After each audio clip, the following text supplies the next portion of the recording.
wanted to introduce Stephan. Stephan is visiting us from London, and he's come to Seattle to help out with the Sawant campaign. Stephan was involved in the battle to form a new mass workers' party in Germany. He was an activist with Youth Against Racism, and he's also intervened in Berlin in 1989, Serbia in 2000, and most recently in Greece. Stephan's a member of our German organization, but we're part of, Socialist Alternative is part of a larger international organization called the Committee for Workers International. That's our flag there. And so he's going to update us on the work of many of our branches that are located around the world in about 45 countries. So, Stephan.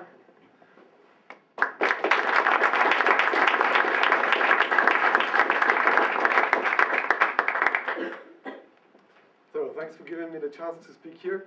First of all, I want to bring you the greetings of the CWI, all the section, group, parties fighting in, Sarah mentioned it, 45 countries. It's difficult to speak in 25 minutes about 45 countries, the work we're doing there. I try not to solve this problem with speaking too fast. Stop me if I do. But it's encouraging what's going on in this new phase where we are confronted with this huge, deep crisis of capitalism, where we see that capitalism as an international system really drives all the contradictions between the nation states, between rich and poor, between men and women, the divisions along the lines of race, gender, nationality to a breaking point. And we see a world hugely divided under the threat of really further impoverishment. We see the huge attacks on living standards all around for working class people. But the decisive thing is, which can give us really hope in this situation, the new openings for resistance, the working class coming back again and again after defeats to fight back against austerity, against all these threats of wars and imperialist domination. We see a new phase of fight back, and I try to outline how we, the Committee for Workers International, try to be not only part of these struggles, but give assistance to lead these struggles, to link these struggles for international socialist perspective, the strategy to link worker struggles internationally to offer a way out of this capitalist nightmare for socialist democracy all around the globe. I think one of the most inspiring things for the workers' movement all around the world, looking for international fightback, were the developments in South Africa. And especially for us, for the CWI, we're really proud on the role our Commons played there.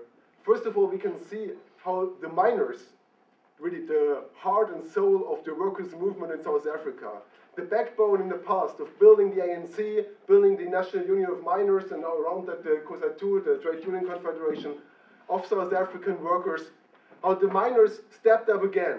And a decisive break, after 18 years, after apartheid was smashed, with such huge hopes, where the working class fought to overthrow apartheid, linked to the hope to end the rule and the dictatorship of this white elite, the capitalist class, and offer a way out for working class people, a future in equality, in development, and prosperity, where all these hopes were smashed. But over 18 years, we saw that people were hoping against hope. Workers were sticking to the old organizations. Maybe the ANC needs more time. Maybe we've got to be a bit patient. It was a desperate situation with privatizations going on, and the only changes at the top were that the white ruling class stayed in power, and a small, a few, with so-called black empowerment, only a few figures, tragically, from our organizations, from working class organizations, the former chair of the NUM, they got rich, they got part of this ruling class, and for the mass of the population, nothing changed. And now we see this outburst of anger. Finally, after all these years where we kept a small organization, we were forced to go against the stream. We defended socialist ideas, we defended the idea to build a new mass workers' party as the ANC was lost as a tool of struggle for working class people. And now the mass of the working class is drawing these conclusions. Hundreds of thousands of miners, I mentioned that, went into strike. They were encouraged by the first success at a platinum mine. How did this success happen? How was this possible? It was the determination of the workers to go on strike, not to accept any concessions, but there were some mechanisms which were implemented. They pushed the old trade unions aside. The trade unions leaders, they were disappointed with all these bureaucrats, with the corruption in the National Union of Miners, and what was developed was a joint strike coordinating committee. This was new in the last 1, 2, 3 years, a new development there. This was taken up in the situation, and we, as our group in South Africa, Democratic Socialist Movement, we encouraged the workers to do exactly this step, to develop tools which are controlled by the workers, but all representatives are subject to recall. We demand that in all trade unions, in all workers' organizations, all our representatives do not earn more than an average wage. This is our principle. We want our representatives to live in our world, not in the world of the rich people. We want our representatives to be subject to recall, directly linked to the workers' organizations on the floor, on the ground, in the rank and file. That's what we implemented there. We are, of course, in favor of strong unions. We've got to build in South Africa strong unions out of this movement. But we've got to get rid of this huge bureaucracy on the top of the trade unions, blocking working class struggle in the name of negotiations and whatever. We were asked, our comrades played a leading role in the strike coordinating committee. We were asked by the National Union of Miners, and then later on, as the NUM was too discredited, by the COSA2, the Trade Union Confederation. Help us to stop down the strike. We've got to stop the strike to allow negotiations with the employers. Are we mad? Why should we give away the dynamic of this strike to pause, to allow them to step in, to negotiate? The power of the workers was in this dynamic, and the dynamic spread. Car workers took up the strike. Municipality workers took up the strike. We did the opposite. We promoted the idea of a general strike, a march to the governmental buildings in Pretoria to bring the workers together. Our ideas there, the ideas how really genuine working class representation can develop from below. Our ideas to develop a movement, a mass movement for a general strike. Our idea to link this to building a socialist force, a new mass workers' party. They were really decisive to help this struggle to develop, and not to keep it in the framework of these old organizations, not to keep it in the framework of accepting the capitalism, being satisfied with some reforms. Of course, if we get something, like the 22% wage increase in the first platinum mine, we take it. We are prepared to. But we know that we can get much more out of these struggles if we really know that in the end, it's about breaking with the system, nationalizing the mines. That was one of the decisive demands we put forward. To speak about ourselves is, of course, we've got to shout it from the rooftops and no one else is doing it. Fortunately, in the case of South Africa, a lot of people internationally spoke about it. The New Statesman, the weekly paper in Britain, they spoke about us, about the democratic socialist movement. They said, into the vacuum has stepped a new party, the DSM. Rallying disaffected miners in the gold and platinum industries, they have been roundly criticized by the ANC and its allies. Blah, blah, blah. We were a quote by a National Union of Miners representatives. We were told that before we arrived, this woman from the Socialist Democratic Movement had already addressed those workers and said they must not listen to the General Secretary of COSA2, and he complained about that. And then a little bit later, this new statement explains, this woman is the DSM spokeswoman, Liv Shange, a Swede who arrived in South Africa 9 years ago. She is pictured addressing thousands of miners through a loud hailer, her blonde hair shining in the sun. This thing with the blonde hair is a bit of code. You've got to imagine. She's from Sweden. She's white. She was the only woman on most of these meetings with huge mass of black miners, and she addressed them. She put forward our ideas. She was able to overcome all these barriers of gender, of race, to really offer a strategy to fight back. And this was accepted as the unity of the working class was needed. The miners took it up in the struggle. She played a marvelous role to promote our ideas and help the workers to build their struggle.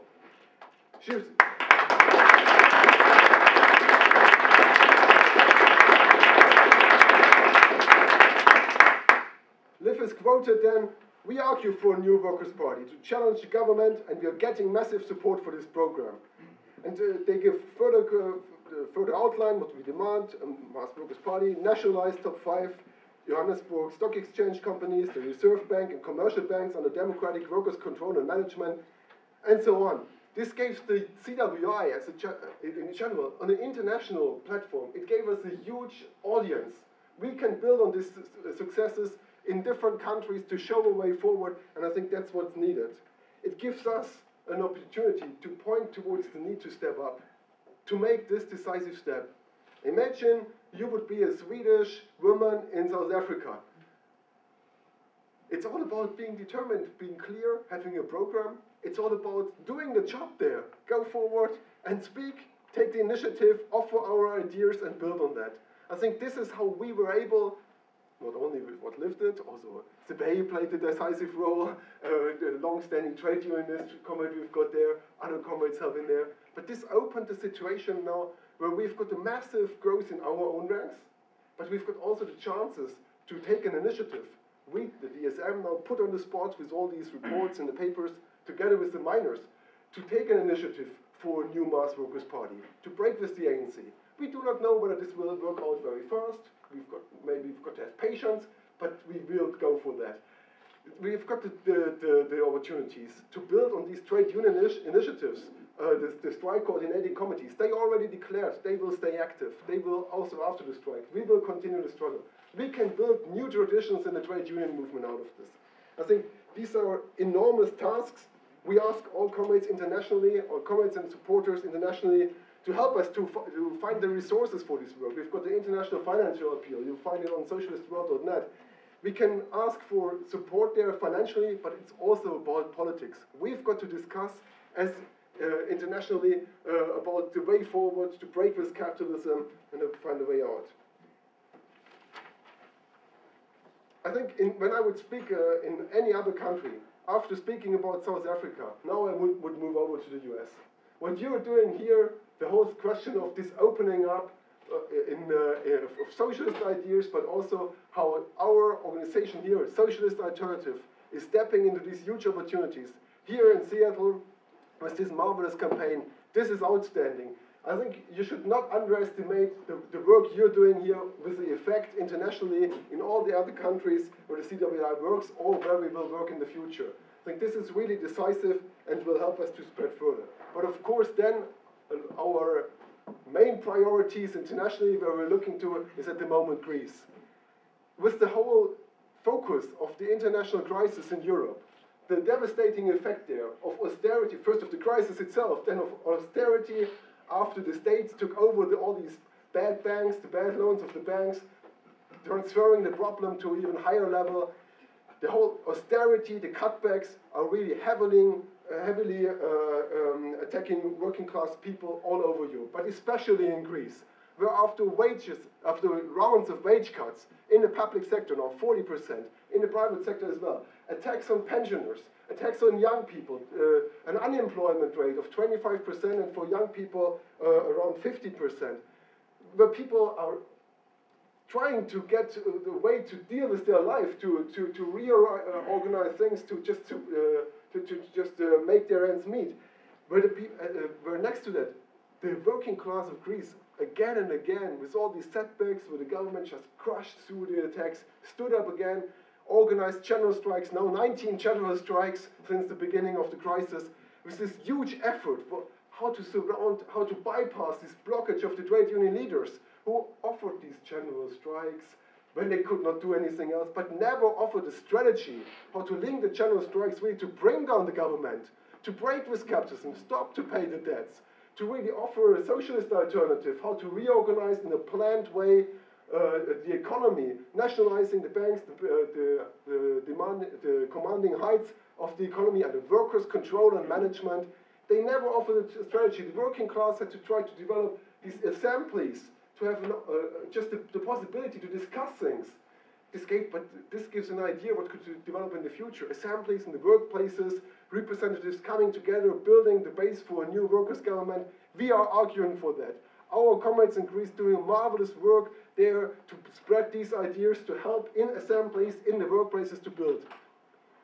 We want to build our forces out of it. We want to recruit new members. But the decisive thing there is what is happening now at the moment in Greece, is that we are also organizing in our ranks increasing number of trade union activists based, for example, in the Athens bus workers trade union, for example, municipalities workers in Athens, really giving our organization much more of a weight to intervene in these coming battles, in the present battles and the coming battles, to really build a strong enough workers' movement, of workers, young people, the working masses, to overthrow these rotten governments and offer a way out. We've got to do a lot of work which gives an example. It would be the task, and it would be so easy for much bigger organizations than we are, the trade unions, to organize working class resistance against the fascists. This danger of Golden Dawn attacking immigrants, attacking trade unionists, attacking left-wing politicians on the streets, building out of this despair and demoralization which is there in parts of the population. It would be necessary, but it would be so easier for these big organizations to call for assemblies in the neighborhoods, defending working class people against the fascists, but also organizing an alternative. The fascists tried to build in organizing soup kitchens, trying to they pretend to fight for jobs in attacking immigrants.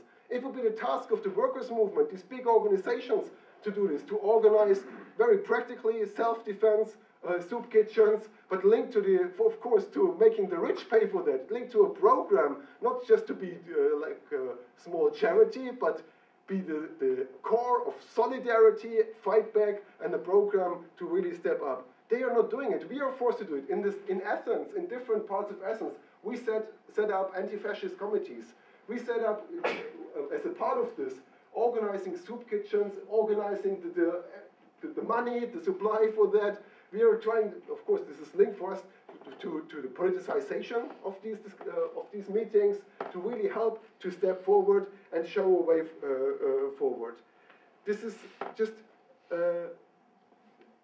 another example where a small group can make a big difference. We tried to push forward the whole policy of Syriza. Syriza, a new broad formation, which went up from 5% in 2009 to 27% this year in the last election, which is most likely to be the next government, a left government with enormous hopes of the working class.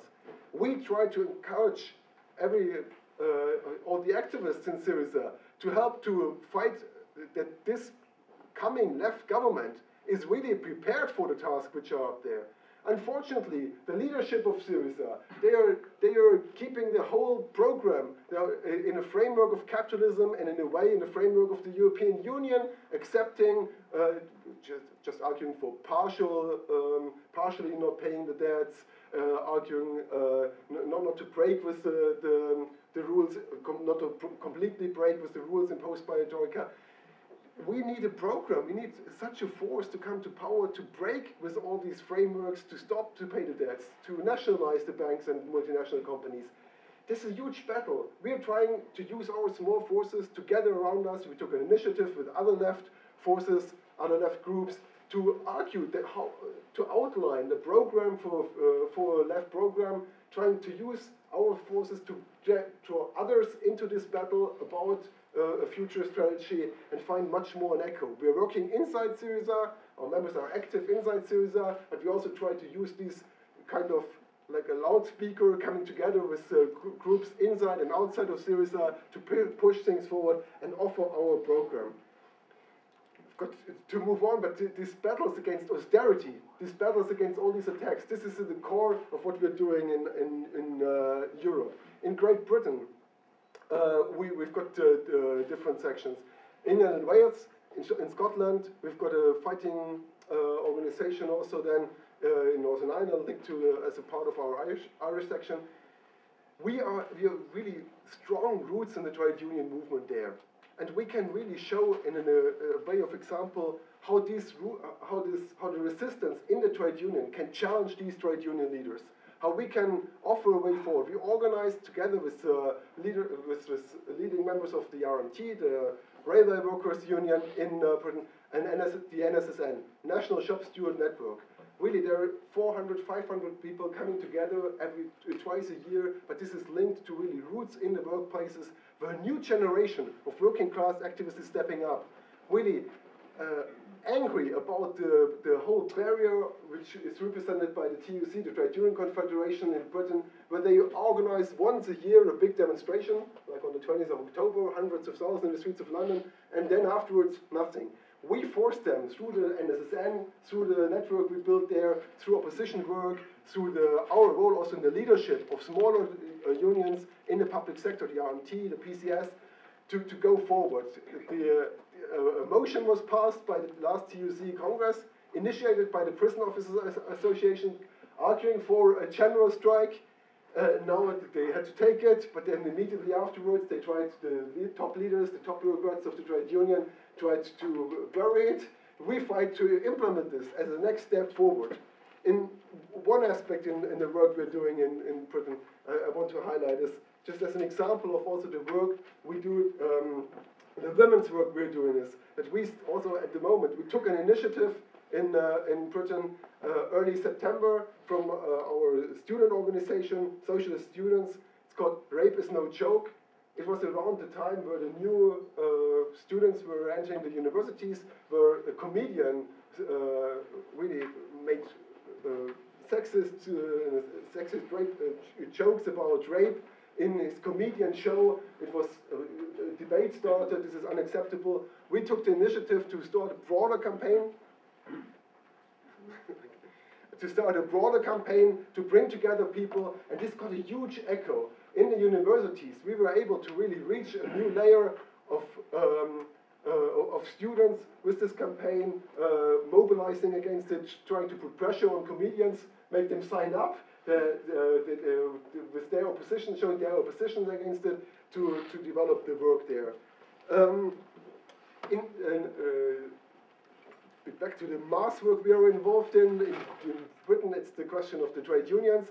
In Ireland at the moment, the mass work we are involved in is this huge anti-household tax campaign.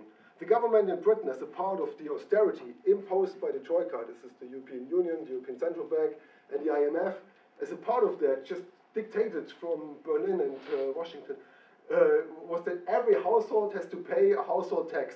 And we said, this is not just, we can't allow this to happen. We organized in the big cities in Ireland, but also in the smallest villages of Ireland, meetings, bringing people together, all organizing a campaign of non-payment. And it was 1 million people who refused to pay, who refused to obey to this law. Now the government is hesitant. It's such a huge number of people. They do not dare immediately to attack them. They might try to take people to court. They might try to go for individuals. We are prepared for this. With our position in Ireland, where we've got a member of the Irish Parliament, we've got a member of the European Parliament from Ireland, we've got a number of comments rooted in the workers' movement over a whole period, and we've got experience in such campaigns against water charges in the past, against bin taxes. We can really play a decisive role to build a mass movement out of this and challenge this government implementing all these cuts. This is again linked. We've got not that big forces in Ireland. This is again linked to the whole question of how can we also build the forces of socialism in Ireland. We want to be part of these huge campaigns, but this is only possible if we, as the CWI, or the Socialist Party, as we are called in Ireland, if we build our forces, if we bring people together to draw the conclusions. We want to stop these household tax, but this is just one part of the struggle.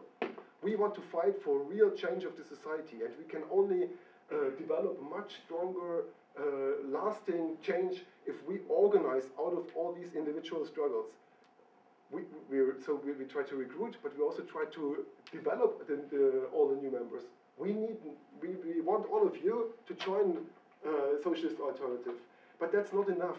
Members who join us have got to step forward. We've got to develop them. In Ireland, we are organizing cater schools. Ireland is a small country. We can bring together people at least all 6 weeks, leading members of the different branches in Dublin to discuss the things, to politicize the work, them going to the areas, discussing. It's decisive that we study the history of the workers' movement, that we discuss the strategy, how to fight back against capitalism, how we can develop a strategy in all these struggles. I've got to move forward because I also want to mention other parts of the world. We are working actively in the Middle East. It's an area, really, we saw first of all this outbreak of revolution, the Arab Spring, but now the situation is much more dominated by these reactionary forces, more the forces of counter-revolution at the moment being in a position of domination. With these forces in Tunisia, the old state forces trying to stick to their power, presenting the Islamist fundamentalist forces as an opposition. We argue for independent working class organizations there. We can't allow ourselves to be linked to one camp of the capitalist or the other. Some on the left argue we should rally against the Islamist forces. We've got no problem to fight whenever needed against Islamist forces if they impose attacks on women's rights, if they attack our living wages. But we do not allow ourselves to be locked into any coalition with these established governmental forces, with any bourgeois forces which just use our any opportunity of us working together with them to impose their kinds of cuts. We need an independent voice of the working class, and that's what we are arguing for, what we're fighting for, and where we are developing a small force so far in Tunisia, but where we are stepping forward and making decisive steps. We organize in the Middle East, in Israel and Palestine. This is very complicated. Israel is a sharply divided country. We are one of the few organizations who have Israeli Jewish workers and young people fighting together with Palestinian members in our ranks to offer a socialist way out of this nightmare of occupation and oppression. We organize next weekend a socialism conference in Israel. We expect 150 people in Tel Aviv coming together, but there will be leading Palestinian activists of the struggle, leading activists of the tent movement, the kind of Occupy movement in Israel last year, leading trade unionists. One of our members just recently led a strike at Haaretz, the biggest newspaper in Israel. We will bring together working class activists, Palestinian activists against the occupation, community activists to discuss a way forward against this regime, against the occupation, and for social rights for working class people. We made the first steps in Turkey. Again, it's a question of individuals taking the initiative, stepping forward. A half a year ago, one comrade, he joined our ranks in Germany. He went to Ankara. He grew up in Turkey. He's able to speak Turkish and Kurdish, but he was determined. I go back there. I go back to Turkey to build. And with this determination, in a horrible situation where it's always presented Turkey as a democracy. There are more journalists imprisoned in Turkey than in the rest of Europe. There's a war going on against Kurdish people over 1.5 years. It's a very complicated situation, huge pressure on left-wing people. He went there, he organized. We've got now 3 members, we've got 7 other people coming to our meetings. It's this kind of initiative and boldness where we can try to open the doors and in more complicated situations make the first step for such openings as we saw in South Africa at the moment. This is decisive in the situation where we can make steps forward. Close to the Middle East, in Pakistan, we've got a strong section of the CWI, a failing country in many ways, hugely divided. In the past, at least, our full-timers could travel around and meet our members. The ethnical divide is so sharp, the attacks on any activists is so dangerous. We cannot even do that. But even in that situation, we keep our forces together. We built a trade union federation, an independent trade union federation, representing 500,000 workers in Pakistan.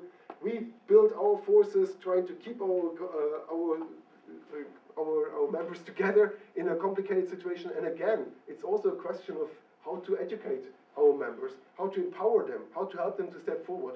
Just one example for that. In Sindh, in the province of Sindh, we have a female full-timer. In Pakistan, it's very difficult to have meetings of men and women together. We can't change this immediately, of course we work for that, but she organized women. She organized education meetings for first of all, of our female comrades, but then trying to link to others, reading basic stuff, Communist Manifesto, whatever, discussing the affairs in Pakistan. Through this network, she was able to bring a number of midwives into our ranks, and they have the roots in the community. They go around. They know people. Out of this, we were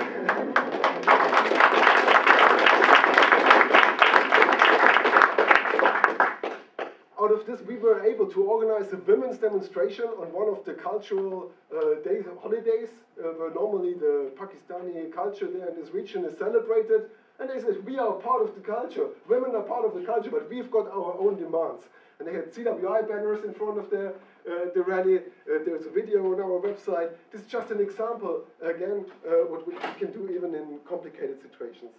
We organize the work under huge pressures of repression. We started to work in China. We can't speak openly about what we are doing, but we are trying to really reach out for this new developing giant, the Chinese working class, and to develop roots there, using bases in Hong Kong, building in Taiwan.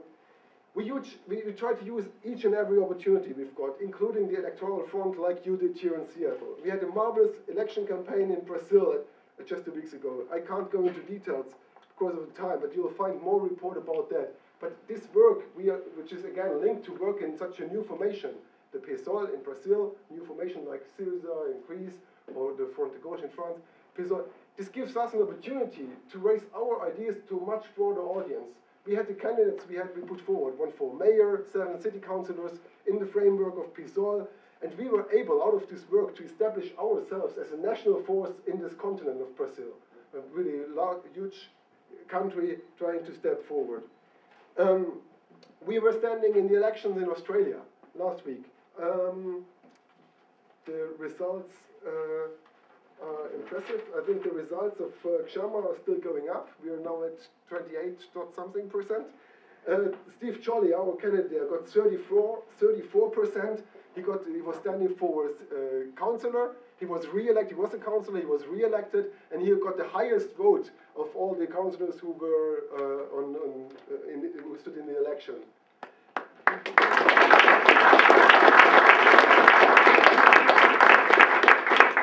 This was linked to years of community work, organizing in neighborhoods against these the profit-driven developers, building in the youth work, against unemployment, doing a lot of student work there in the region, but really using every opportunity to raise socialist ideas and step forward.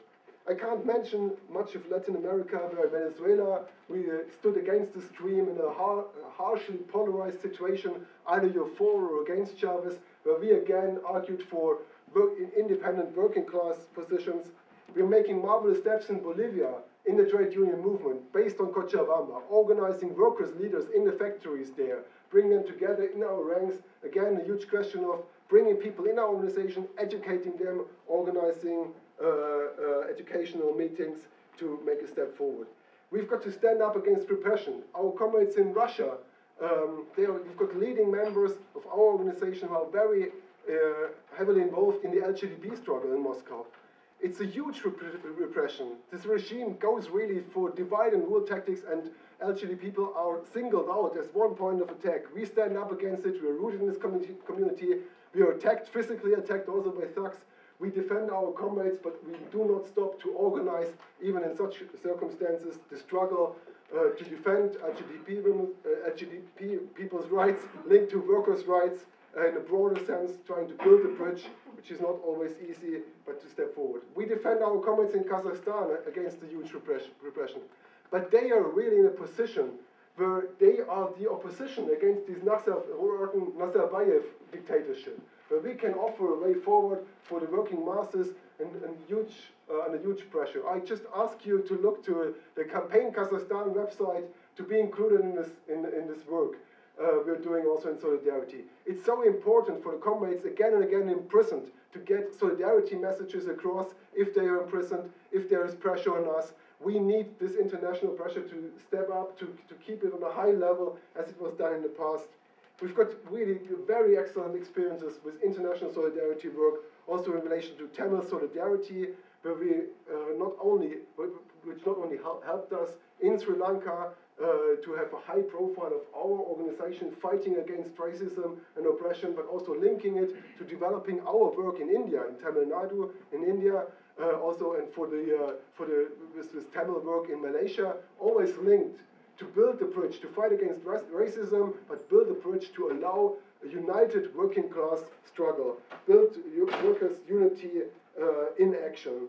That's what the CWI is about, bringing workers together, offering a lead, offering a program which unites us internationally, a program of breaking with capitalism, ending the dictatorship of the markets, ending the dictatorship of these huge corporations, and that's what I think is really needed for everyone for us.